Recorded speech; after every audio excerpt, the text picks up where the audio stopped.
네, 안녕하세요. 참 오랜만에 인사를 드리는 것 같네요. 요즘 좀 바빠도 너무 바쁘다 보니까 요일이 어떻게 가는지도 모르고 어디 뭐 구경도 못 가고 오늘이 일요일인데 일요일도 문을 잠그고 일은 합니다. 일이 이제 복원이 많이 밀리다 보니까 그런 것도 있고요. 오늘 좀 소개를 해드릴 내용은요. 이 가죽 공예에서 특히 통가죽 공예에서 단면 처리를 할 때요.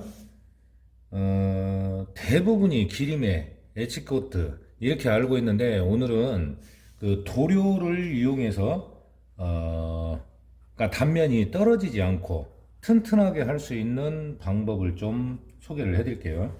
지금 만들고 있는 건 지금 뭐 물도 안 말랐어요. 이제 좀 전에 이제 마감을 해가지고 이거 같은 경우에는 키홀더 주문 제작 들어온 거요. 키홀더인데 키홀더를 일반적으로 생각하실 때 뭐 이렇게 다 문 열고 닫고 하는 거 표시하고 그런 걸 생각하시잖아요. 근데 주문 제작은 그게 아니에요. 이렇게 일을 하다 보면은 이게 지금 지갑, 반지갑을 만들 거고요. 이제 세트죠, 세트. 무늬를 똑같이 해서 어, 이런 식으로 이제 주문이 들어오는데 이 키홀더가 뭐냐면 제가 샘플로 만들어 놓은 것 중에서 이렇게 그냥 닫아지는 거예요. 단추, 스냅 단추 달아서 이거는 이제 이렇게 이제 달아지는 것이고 또 이거 같은 경우에는 가죽을 좀 두꺼운 걸 썼어요. 이렇게 해서 이런 모양으로 이제 달아지게 되죠. 그리고 지갑하고 이렇게 그러니까 제품을 누군가한테는 이뻐 보이는 것이 있고요. 그러니까 편리성이죠. 뭐 예전 같으면은 벤츠도 키를 이렇게 차에 꼽아야 하는데 지금은 스마트 키라 뭐 꽂을 필요도 없고요. 그런데 이런 제품 같은 경우에는 한번 키홀더를 키를 한번 이렇게 단추를 채워 놓으면은 움직일 일이 없잖아요. 뭐 맨날 차 옆에 가갖고 이렇게 단추 여는 것도 아니고요. 움직일 일이 없지만 지갑은 아니라는 거죠. 지갑은 계속 열었다 닫았다. 예. 돈 쓰기 좋아하시는 분들은 그냥 하루에 겁나게 많이 열죠. 그러니까 이렇게 움직이는 부분, 요런 부분, 움직이는 부분의 단면을 할 때 일반적인 기림에, 그러니까 엣지코트는 뭐냐면 떨어지게 되어 있습니다. 소모품이라. 근데 그보다 좀 더 효과가 좋고 오래 가고 오래 써도 괜찮은 것이 뭐냐면 도료라는 거죠, 도료. 제가 한번 보여드릴게요. 우선 조금만 가죽을 좀 두꺼운 걸 준비했습니다. 제품을 만들다 보면은 한 겹이 될 수도 있고 두 겹이 될 수도 있고 하잖아요. 그러니까 이제 일단 약간 두툼한 가죽, 2.5mm 이상 되는 가죽으로 제가 한번 설명을 해드릴게요. 예를 들어서 기리매 같은 경우에는 뭐 이게 지금 빨간색인데 자 빨간색을 하면은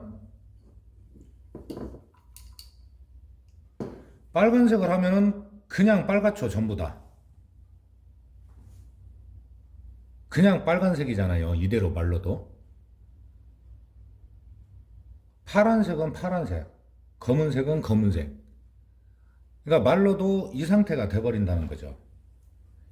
그러니까 색이 완전한 빨간색이라는 얘기입니다. 그런데 도료를 쓰게 되면은 약간 색을 연하게 할 수도 있어요.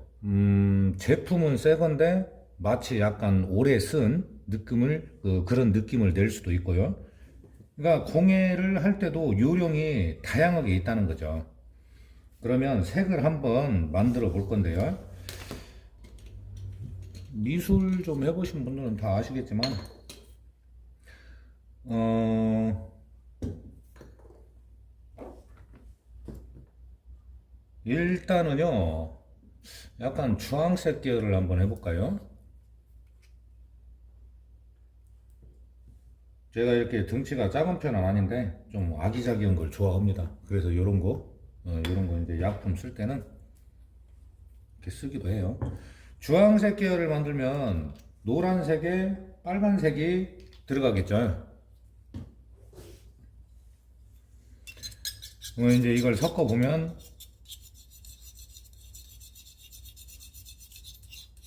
이런 이제 주황색이 나옵니다. 도료를 쓰게 되면은요, 좀 앤틱한 느낌을 낼 수가 있어요. 저는 가끔 그렇게 해서 작업을 합니다.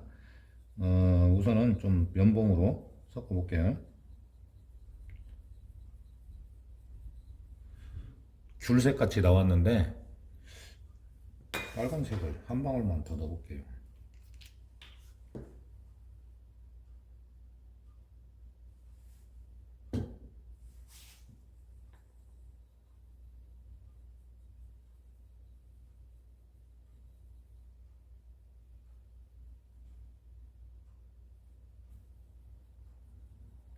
색을 자유스럽게 만들 수가 있다는 장점도 있어요.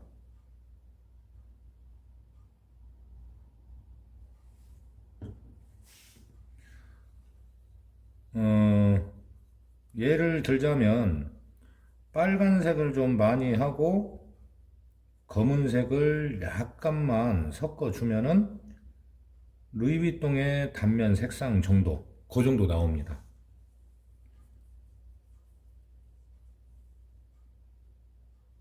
자, 이렇게 어느 정도 내가 원하는 색을 만들었다 싶으면은요, 이제 여기 묻으면 안 되니까 좀 치워놓고요.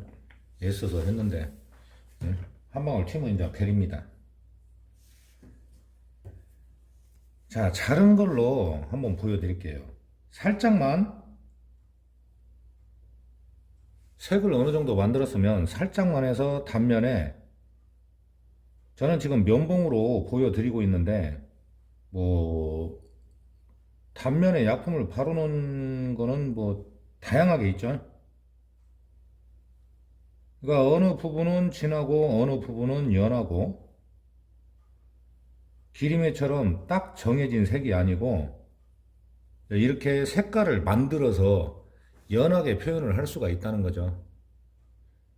그러니까 완벽하게, 예를 들어서 주황색이면 그냥 아까 빨간색을 칠한 것처럼 전체가 다 주황색은 아니잖아요. 그러니까 약간 연한 느낌, 그렇게 표현을 할 수가 있다는 거죠. 건조를 좀 해야 되는데요. 자, 그 다음에 슬리커.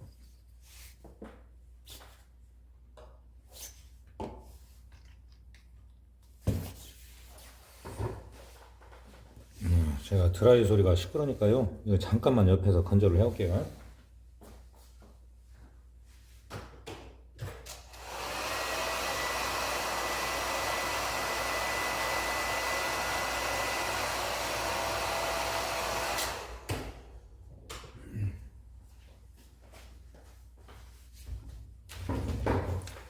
색감을 좀 그냥 선명하게 진하게 하고 싶다 하면은 이렇게 얇게 발라놓고 앞면에 넘치지 않게요, 이렇게 발라놓고 2번을 발라도 되고 3번을 발라도 됩니다. 근데 이제 한 번에 양을 많이 해서 하게 되면은 옆으로 넘칠 수가 있으니까요, 그런 걸 좀 주의해서요. 그리고 또 하나는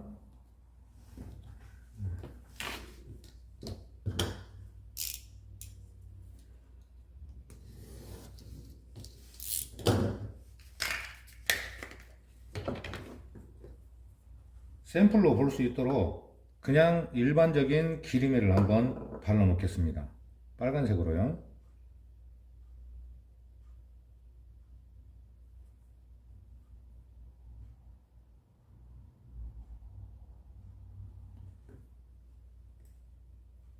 자, 이건 이제 마르라고 놔두고요. 이게 공예가 참 재밌어요. 하나하나 알아가다 보면은 일반 공예를 하는 사람들이 쉽게 알 수 없는 방법도 찾아낼 수 있고, 그 방법을 이용해서 제품을 만들었을 때 누군가가 그게 좋다고 하면은 기분도 좋아지고요. 이거는 이제 토코놀인데요. 토크롤러 살짝만 언제 이렇게 손에 묻었대. 토크롤도 바를 때는요, 양이 너무 많지 않게 발라주는 것이 좋습니다. 어느 정도 여기에 이제 적당량이 발라질 수 있도록 그 정도만요. 그리고 완전히 건조가 되기 전에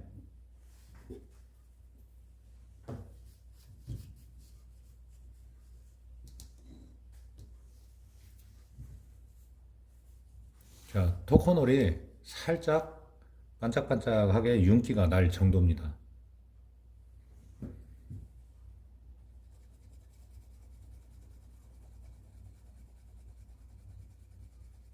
이 단면을 베베로도 해주고 해야 되는데 지금은 면만 보여드리기 위해서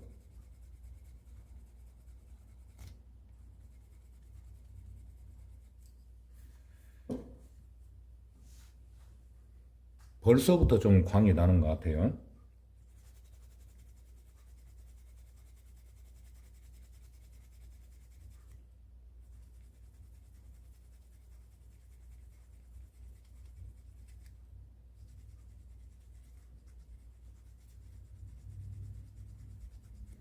단면도 이렇게 좀 팔이 아프고 그래도요, 좀 정성스럽게 다듬어 주면은 굉장히 윤기가 좋습니다. 자, 이 정도만 했는데도 사실상 굉장히 미끄러워요. 만약에 단면을 두꺼운 걸 하면은 파리가 못 앉을 정도로 반짝반짝 광이 나죠. 근데 지금 화면에는 잘 안 보일 수 있는데요. 이게 자세히 보면 이런 부분은 약간 색이 진하고 이런 부분은 약간 연하고 지금 보면은 요즘 나오는 루이비통 제품이 단면이 그렇습니다. 어디는 색이 완벽하게 들어간 것 같은데 어디는 약간 좀 덜 들어간 느낌? 그런 것도 있다는 얘기죠. 그러니까 예전처럼 완벽하게 이렇게 처음부터 끝까지 그냥 전체적인 색이 입혀지는 것이 아니고 요즘엔 자꾸 방식들이 달라져요. 그러다 보니까 이렇게 이제 기림의 약품이 아닌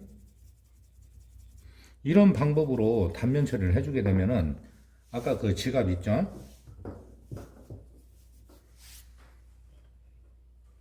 이런 지갑처럼 이렇게 많이 움직이는 부분 있죠? 접었다 폈다 하는 많이 움직이는 부분은 이런 방법을 써주게 되면은 훨씬 이게 기름이가 아니기 때문에 떨어질 일이 없거든요. 기름에는 다들 아시겠지만은 기름에는 이렇게 톡 떨어지잖아요. 명품 지갑들도 기름에를 두껍게 하면 그게 통째로 떨어져서 복원을 하러 많이 옵니다. 이런 방식을 쓰게 되면은 앤틱한 느낌도 있으면서 접었다 폈다 하는 부분이 많이 접는다고 하더라도 이런 일반적인 기름이보다는 훨씬 더 오래 간다는 거죠. 이런 것도 참고하셔가지고요. 제품을 만들 때 많이 움직이는 부분, 그런 부분에는 활용을 해보시는 것도 좋습니다.